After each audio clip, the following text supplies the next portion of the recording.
amen. Haleluya, haleluya, haleluya. Ushobora kumbwira ati ariko pastor, ibyo bintu uvuga ubikura hehe ko twumva ibinyuranyo? Njye sinjya no mu byumba, ariko iyo nsenga nkumva gake, nkumva n'akandi gake, numva itorero ryarasabagiye rwose, twaratanye pe. Yesu Kristo yatumye intumwa, yusomye muri Luka igice cya 10, niba ushaka kugira ngo ubyumve neza, atuma babiri, ntabwo byari muri scriptures, ndashaka kukwemeza yuko ibimvuga bifite ishingiro. Ijambo ry'Imana riratubwira ngo atuma babiri, arababwira ngo mwe gutwara ikintu icyo ari cyo cyose, mugende mubwirize ubutumwa bwiza. Haleluya. Mugende ahantu hose, inzu bakingurira, mugende rwose muvuga ubutumwa bwiza bw'amahoro. Abantu babangira nta kibazo, mwege mukungute umukungugu ku birenge byanyu, mwigendere. Ibyo babaha murya mubirye, amena. Murye kandi mwe kubazabaza, murye mwakire, mu kwizera murye. Abigishwa baragenda, kandi nimugende mubwirize ubutumwa bwiza, nicyo kintu cya mbere. Ubutumwa bwiza wihana sawa, kandi niba harimo n'umurwayi, umwumva second time, ntabwo ujyanwa no gusengera umurwayi, ahubwo ujyanwa no kumubwiriza ubutumwa bwiza. Kuko umuntu ashobora gukira indwara ariko ntakire umutima, kandi yadakiza umutima, yakiza indwara arapfa akarimbuka. So ikintu cya mbere rero ni ubugingo bw'umuntu, kubera ko Yesu Kristo ntabwo yaje gukiza abarwayi, yaje gukiza no gushaka icyazimye. Nicyo cyatumye apfa. Abantu bazakomeza kurwara no gupfa, ariko Yesu Kristo yaje gukiza no gushaka izazimiye. Haleluya. Icyo kintu turi kumwe, abantu turi kumwe, muzamura ibiganza byanyu ko turi kumwe. So reka rero tugaruke muri babandi 70. Babandi 70 bati Yesu arababwira ati kandi mujyanywe n'ubutumwa bwiza, ariko kandi nimuhasanga abarwayi mubasengere, murabika bugaza n'abapfu mubazuri. Kuko byari ibimenyetso by'imbaraga z'Imana yuko ubwami bw'Imana bwaje. Ubwami bw'Imana buzanwa no kuzana ubugingo buhoraho, kugira ngo abantu biyunge na Kristo batazarimbuka. Ubwami bw'Imana buzana no kugira buzana n'ibimenyetso bijyana nabyo, ko ari Yesu ari we utanga ubugingo kandi bwinshi.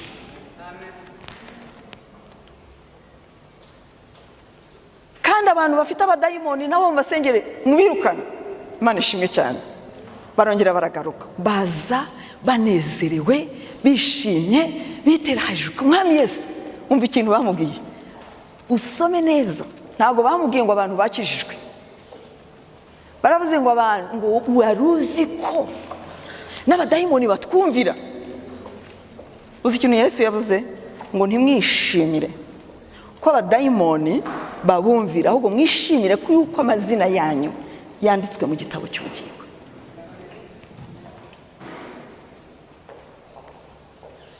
So biragoye cyane rero kuvuga amasengesho, gusengera inshingano ikomeye, kugira ngo si inshingano ikomeye isohozwe, mu gihe amasengesho menshi turiho twumva n'amasengesho menshi ari hakorwa hirya no hino afite ikindi cyerekezo. So tureke gusengera abarwayi, no. Ibyo byonyine bigaragaza imbaraga z'ubwami bw'Imana, ariko ubwami bw'Imana ubwabwo bugomba kuza. Hanyuma ibimenyetso bigaragaza ubwami bw'Imana nabyo bikagendana n'ubutumwa bw'ubwami, n'ubutumwa bwiza bw'ubwami. Twebwe rero twararamverishije, turashaka yuko ibimenyetso by'ubutumwa bwiza bw'ubwami bibanziriza cyangwa se bifata priorite kuruta ubwami ubwabwo kuza mu mutima no mu buzima bw'abantu. Aho rero niho hari ikinyuranyo cy'aya masengesho ndiho nigisha muri no minsi. So gusengera umurima nuko twasanze yuko Yesu yakanguriye abantu ko ibisarurwa bireze kandi ni byinshi. Ikindi nuko mu by'ukuri nubwo kuko byeze kandi ari byinshi birihutirwa, dukwiriye kubigira ikintu cyihutirwa kiri ku isonga, kiri priority mbere y'uko dutekereza wenda aharaho gukora ubwami bwacu bwo kugubwa neza hano mu isi. Ikindi cya gatatu, irindi isengesho, ubundi buryo butatu bwo gusengera inshingano ikomeye kugira ngo twinjire mu nshingano ikomeye nk'itorero, nk'umuntu ku giti cye, ni uko dusengera umusaruro. Twagaragaje yuko umusaruro ubwawo ntabwo ari ababyeyi bawe gusa, inshuti zawe gusa, abanyarwanda gusa, aha mu karere utuyemo, mu kazi utuyemo, ariko dukwiriye kureba umusaruro muri rusange uko Imana iwubona. So hari amoko menshi mu isi, ibihumbi 16, ariko 6 na unreached people, abantu bataragerwaho n'ubutumwa na gatoya. So perspective yacu, icyerekezo cyacu, uburyo bw'indoro yacu bukwiriye kurenga imbibi z'umuco wacu, z'indimi zacu, z'akarere kacu, z'igihugu cyacu, z'umuryango wacu, tugatangira gusengera n'abandi bataragerwaho n'ubutumwa bwiza. So amasengesho yacu arenga babandi b'inshuti zawe uzi, bikinjira no muri za ndimi n'amoko ataragerwaho, kandi mu isi naho arahari. Kubera iki tugomba gusengera umusaruro? Ni ukubera ko Yesu Kristo yahishuriye Yohana mu girwa rya Patimo, abona ngo amoko yose n'indimi zose n'amabara yose n'amahanga yose yicaye imbere y'intebe y'ubwami. So Imana rero irashaka ko amoko yose aba amoko yakijijwe, yamenye Imana. Haleluya, haleluya. So icyo rero ni ngombwa yuko turenga imbibi, global mission, tukarenga. Turacyafite ikibazo gikomeye cyo kurwana n'amasengesho yandi nyine. Niyo abantu baje gusenga rwose, iki kintu kiza nyuma. Muzatega amatwi, ariko mwambabariye mukajya mutega amatwi. Duhere ku masengesho yacu mato mato. Ibi si kuvuga ngo ndatunga agatoki, ariko ni umutego twaguyemo twese nk'itorero. Ntabwo turi mu nshingano ikomeye, ntabwo dufite perspective, ntabwo dufite icyerekezo cyo gusohoza inshingano ikomeye nk'itorero. Turi muri maintenance ya twebwe bakijijwe. Uzarebe nabo mugendana, uzarebe na gahunda mufitanye n'abantu, uzarebe bifata intera y'ubuzima bwawe bwose.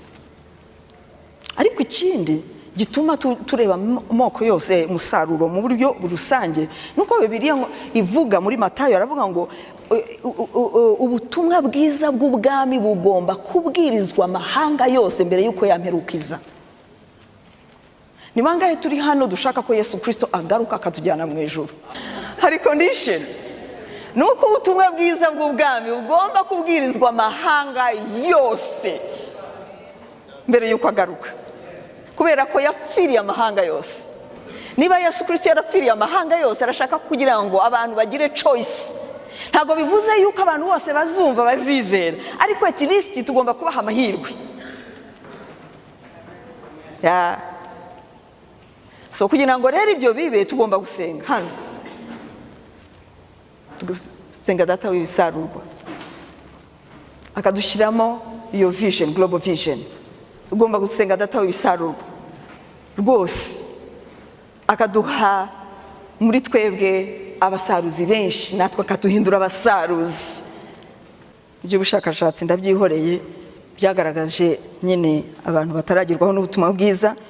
So tugomba gusengera itorero kugira ngo rero rigire uruhari rurenze imbibi zacu, mbere hano ndetse no mu mahanga. Hari aho Yerusalemu yawe ishobora kuba ari ubuzima bwawe n'urugo rwawe, ariko ibyo ngibyo turaza kubigeraho mu kanya.